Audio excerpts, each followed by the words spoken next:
Greetings and welcome to my new calculus channel. My name is John Gabriel.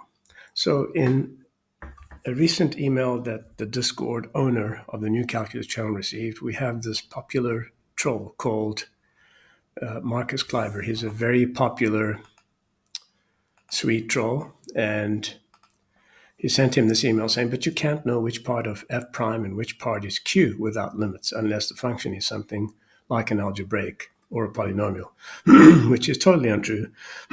But let's address this part here, and q of 0, 0 is obviously undefined.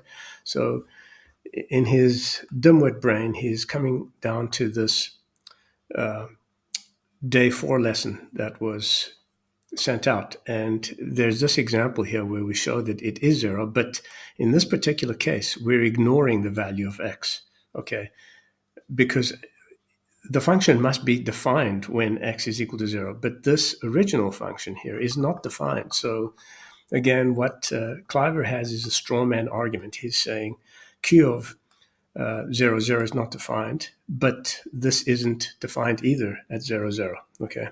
So, or at 0 rather, because 1 over 0 is nonsense. So that instantly dismisses this thing where he says, and also is obviously undefined. Now, this first part here is very, very wrong, and I will explain to you why it's wrong very quickly. Of course, I have in this section here given many reasons.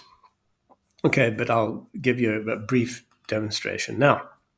So, the historic geometric theorem works for every curve. Okay, so he says it doesn't work for what?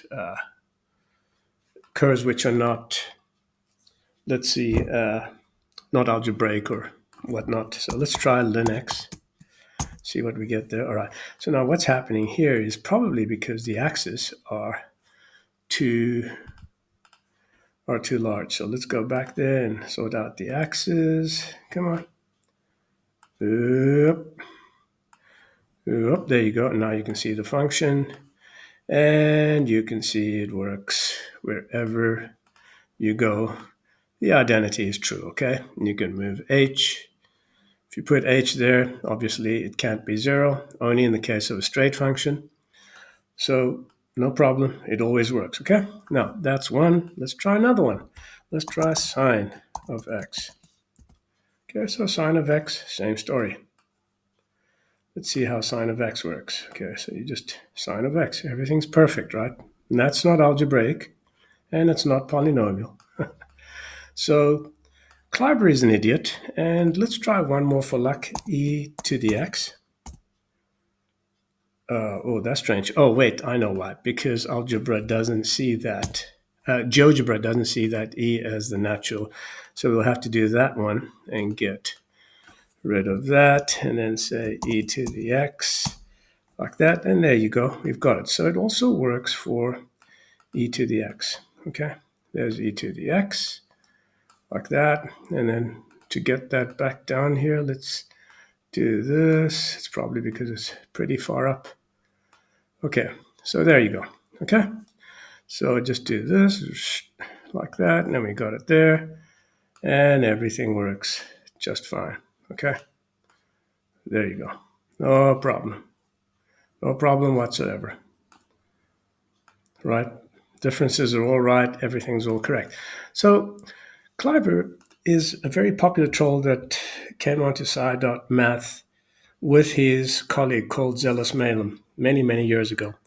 And these things were explained to them. But when you have a master's or a PhD in mathematics, you tend to be more of a moron than a student who hasn't had his brain polluted by mainstream drivel such as limits, infinity, and infinitesimals. If you're not already a subscriber, become one. And also join my members-only channel, in which you'll find information that I don't normally share with the public. Okay, I haven't actually started yet, but I will be. As soon as my members channel grows enough, I'll start publishing information that I never have. But you can be certain that all the articles and videos in there will be of top quality. They will not contain any foul language. They will not be attacking anyone. And you can share those with your little darlings who you don't want to be exposed to such dreadful things. Okay, so now,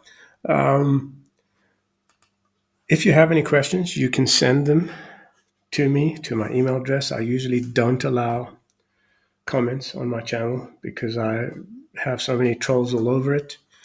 But yes, these things have been refuted many times. And of course, the historic geometric identity was realized from the new calculus definition, which is what you see in front of you there.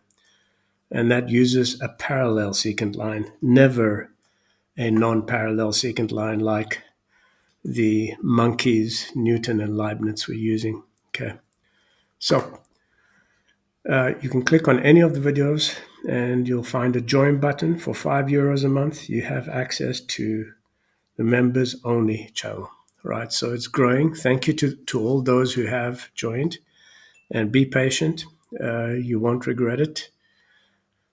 Support me and I'll bring you knowledge you've never seen before. As I have in the past too, I've given you many examples. I gave you the example of the ancient Greek trigonometric angles without circular measure, and I also gave you trigonometric series, which are closed form, which is in itself worthy of a Nobel Prize, okay? The ancient Greek formulas. So, my name is John Gabriel. Till next time, goodbye.